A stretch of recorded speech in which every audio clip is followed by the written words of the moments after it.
Assalamualaikum warahmatullahi wabarakatuh. Baiklah anak, apa kabar kalian semuanya? Baik. Alhamdulillah masih dalam keadaan baik, bersemangat dalam melakukan aktivitas belajar mengajar pada hari ini. Sebelum kita memasuki pelajaran kali ini, Bapak akan memimpin doa terlebih dahulu agar kita diridhoi Allah, baik itu Bapak dalam menyampaikan maupun kalian dalam menerapkan ilmu yang Bapak sampaikan. Baik anak sekalian, berdoa menurut kepercayaan masing-masing. Berdoa dimulai. Selesai. Baik anak sekalian, di sini Bapak akan mengecek daftar hadir kalian. Yang pertama, Sepiana, Hadir. Noni. Hadir. Baik anak sekalian yang Bapak cintai, Bapak sayangi, di sini kalian sudah masuk berjumlah 34 orang. Jadi kalian absen semua. Baik anak-anak sekalian yang Bapak sayangi, di sini materi kita yaitu mengenai teks laporan hasil observasi. Sebelumnya pasti kalian sudah mengenal apa itu teks observasi melalui buku pokok, yaitu berkaitan dengan buku bahasa Indonesia. Selanjutnya itu kita sudah memasuki teknologi yaitu 4.0 atau dikenal yaitu 4.0, di mana teknologi yang serba canggih. Kalian selain memiliki kalian selagi ingin mempelajari materi Bapak, bisa juga kalian membuka melalui internet, yaitu dari gawai maupun laptop. Selain dari internet, kalian juga bisa mengakses, yaitu melalui YouTube mengenai tentang tes laporan observasi. Jangan yang bersifat negatif. Baik, kembali di pelajaran kali ini yaitu mengenai tes laporan observasi. Ada yang tahu apa yang dimaksud dengan tes laporan observasi? Belum, Pak. Baik. Tes laporan observasi adalah tes yang memberikan informasi secara umum atau secara sistematis yang disampaikan melalui objek dan situasi yang berkaitan. Teks observasi bersifat fakta dan bukan rekayasa atau babatan. Jadi juga observasi yaitu menggambarkan situasi yang berupa hewan, manusia, tumbuhan maupun peristiwa yang ada di alam semesta kita. Lalu yaitu tujuan teks observasi. Tujuan yang pertama yaitu kita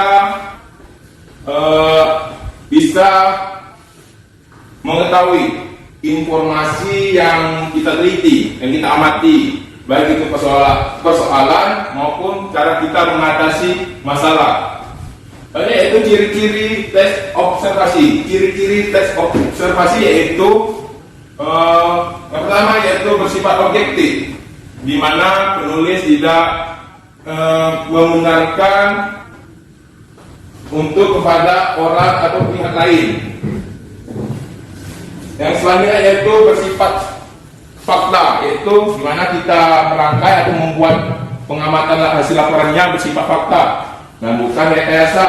Data-datanya real dan bukan dari imajinasi maupun berbuat. Selanjutnya yaitu tes laporan observasi yaitu bersifat khusus maupun dalam arti khusus yaitu kita meneliti benar-benar yang kita buat tidak seperti kita meneliti itu tentang objek hewan dan tidak boleh membuat objek yang terkait dengan bidang-bidang lain seperti bidang peristiwa-peristiwa lain yang kita meneliti objek hewan dan tidak boleh meneliti objek manusia. Selanjutnya yaitu teks laporan observasi harus disajikan secara lengkap dan tidak boleh tidak lengkap. Selanjutnya yaitu teks laporan hasil observasi disajikan secara menarik agar si pembacanya lebih memuaskan atau lebih mendapatkan informasi yang terkait kita amati.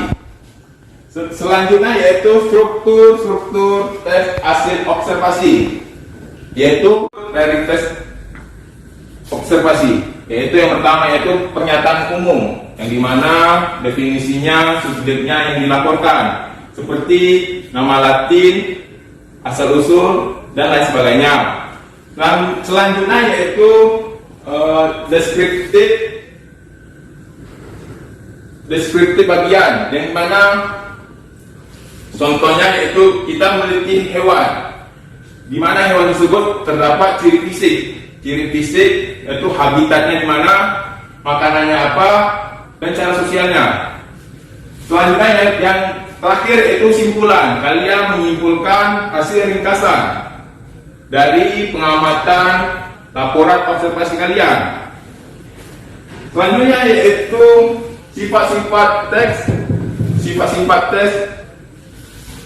observasi. Yang pertama yaitu bersifat informatif, yaitu yang tentu yang Bapak jelaskan yaitu bersifat informasinya secara jelas. Selanjutnya yaitu bersifat komunikatif, yaitu bahasanya yang digunakan tidak membingungkan si pembaca. Jadi penulis yaitu bahasanya harus yang benar-benar bersifat baku atau mudah dipahami bagi orang. Selanjutnya yaitu bersifat objektif. Yang dimaksud objektif yaitu bersifat fakta yang benar-benar terjadi. Dan terakhir yaitu kaidah kebahasaan. Kaidah kebahasaan yaitu kata-kata pengguna bahasa. Yang pertama yaitu kata bakunya. Kedua yaitu kalimatnya harus efektif. Yang selanjutnya yaitu pengguna kata hubung atau disebut istilah konjungsi, yaitu kata hubungnya berupa yaitu adalah bagiannya. Dari sini anak-anak sekalian yang baru saya sayangi sudah mengerti apa penjelasan dari Bapak. Jadi di sini Bapak ingin kalian menyimpulkan penyampaian dari Bapak tadi. Baik Pak. Ya ini. Jadi dari yang setelah saya dengarkan penjelasan dari Bapak tadi, menurut saya teks observasi adalah sebuah teks di mana teks tersebut merupakan suatu teks yang didasarkan pada suatu penelitian secara nyata tanpa rekayasa. Jadi apa yang disampaikan dalam teks tersebut harus bersifat objektif atau fakta yang sebenarnya sehingga bisa diterima atau dimengerti oleh pembaca dengan baik. Bagus. Ada yang lain? Seperti? Tidak. Baik, tugas kalian yaitu membuat satu tes observasi. Lalu kalian baca untuk minggu depannya kalian baca yang kalian amati di depan kelas. Pelajaran kita jamnya sudah mulai habis. Bapak akhiri. Wassalamualaikum warahmatullahi wabarakatuh.